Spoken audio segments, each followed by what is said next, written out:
이번에 이제 뭐냐라고 하면, 자, 접선의 기울기를 생각했으면, 그럼 접선의 방정식은 어떻게 돼요?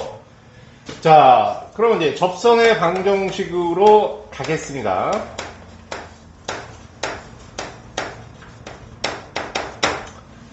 자, 그러면 지금 현재 상황까지 만들어진 상황을 우리가 한번 생각해 보면, 다음과 같은 이런 하나, 함수가 있었고, 여기서 하나의 접점을 생각합니다. 이 접점이 뭐냐면 a, fa였어요. 자, 그렇게 해놓고 어떻게 하시냐라고 얘기하면 다음과 같이 이렇게 여기서 뭘 긋는다? 접선을 하나 그어주십니다. 이렇게 안 접해. 네, 접한다고 생각하죠. 네. 그럼 이런 접선의 방정식은 어떻게 될까요? 뭐 이런 얘기인 거지. 자, 듀. 접선의 방정식도 하나의 직선이다. 오케이? 접선이라는 것은 직선이야기지. 직선을 우리가 알려면 뭘 알면 되지?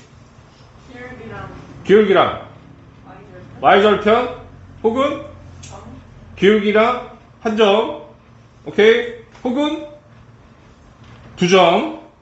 직선은 그렇게 구하는 것을 일종의 공식으로 생각해야 돼. 알파, 베타, 우리가 그냥 알파벳 외우는 거와 똑같아. 알겠습니까? 이해하니?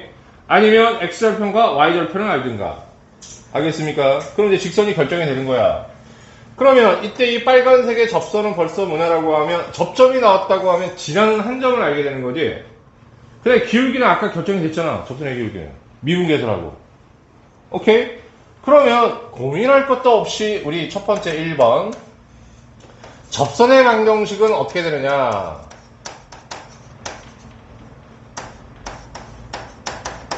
자, y fa는 f 프라임 a x 마이너스 a 이렇게 돼요. 미안하다.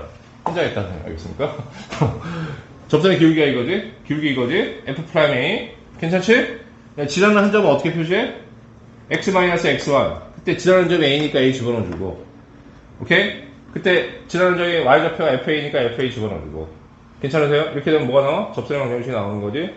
그러니까 이거 직선의 방정식을 구하는 공식에 의해서 만들어진 접선의 방정식. 괜찮으세요? 됐죠, 여기까지? 좋아. 이렇게 해서 접선의 방정식이 끝났어.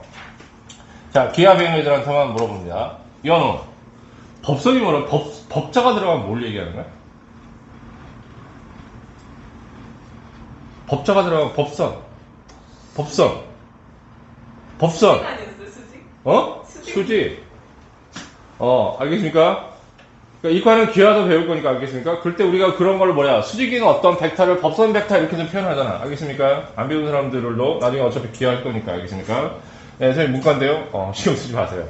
어쨌든 우리가 뭐냐면 법선의 방정식 이렇게 지금 표현하는 것은 뭐냐면 수직이 전제가 돼요. 이렇게 얘기하고 교과서에서는 법선이라는 것을 특별하게 얘기하지도 않으나 알겠습니까? 그러니까 굳이 따로 다루지는 않는다라고 하는데 자 학원은 좀 따로 다뤄주셔야죠. 접선과 법선이 쓰이는 게 조금 차이가 있을 수 있고 특히 이과학 때는 법선이 의미가 좀 있어요 라는 얘기야. 오케이? 예. 그럼 법선이라는 것은 뭡니까? 라고 얘기하면 법선은 있잖아. 법선은 오케이?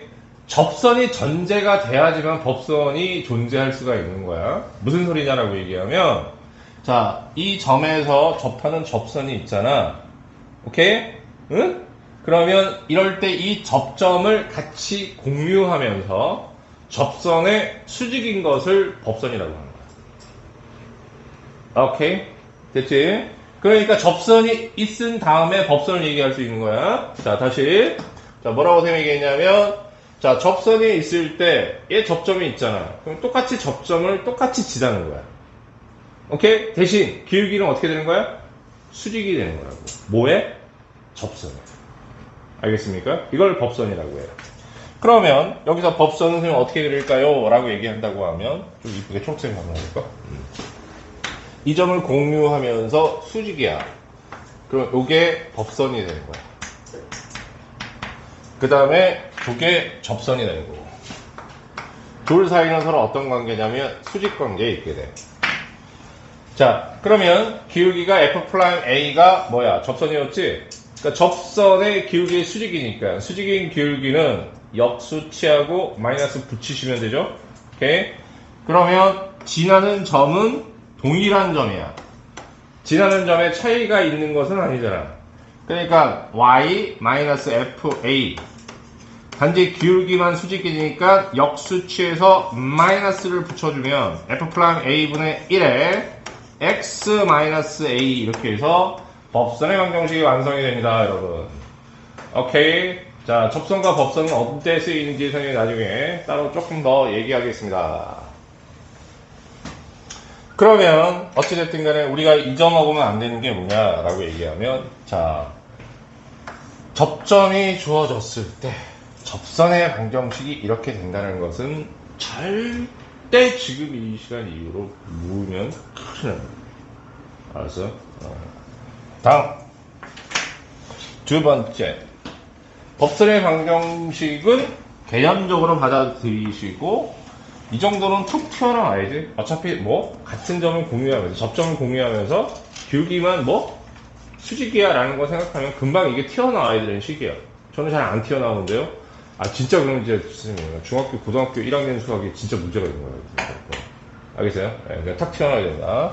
됐죠? 여기까지? 어쨌든 이거 반드시 암기해야 된다 이렇게 얘기했어. 자, 세 번째, 접선의 방정식과 법선의 방정식을 공식화시켜서 저걸 암기하세요 이렇게 얘기했어. 그러면 이제 뭐냐면 접선의 방정식을 구하는 상황은 크게 세 가지 상황이 존재한다는 얘기야. 예, 첫 번째 어떤 거냐라고 얘기하면 접점이 주어지는 경우,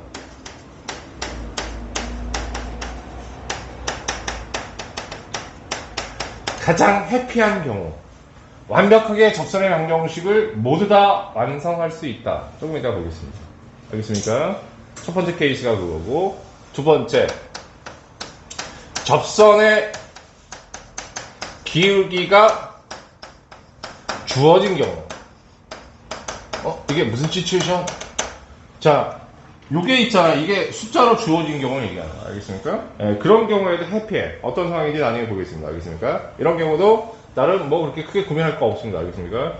그런데 이제 짜증스러운 계산이 세 번째인데, 제일 많이 하게 되는 계산이 뭘까요? 첫 번째, 두 번째, 세 번째 중에서 세 번째겠지, 당연히. 오케이? 그러니까 세 번째를 짜증내지 말고 어떻게 하냐면 접선을 구할 때 기본적인 연산 코스가 되기 때문에. 알겠습니까? 오케이? 여러분들은 어떻게 되는 거냐면 항상 세 번째 계산을 할 때 또박또박 잘해서 틀리지 않게끔 하는 게 중요합니다. 오케이? 무슨 소리냐? 접점이 주어지고 접선의 기울기가 주어지는 이런 상황이 있는데, 이게 아니라 접점도 안 주어지고 접선의 기울기도 안 주어지고 뭐라고 하냐면 접선 밖의, 그러니까 접선이 아니라는 얘기야. 알겠어요? 자, 여기야. 접선 밖이라는 말이 말이 안 돼.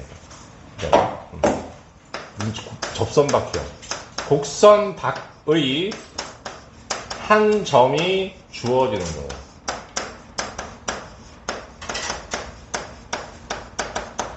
자, 곡선 위의 점은 거기서 접선을 만들어낼 수 있어. 알겠습니까?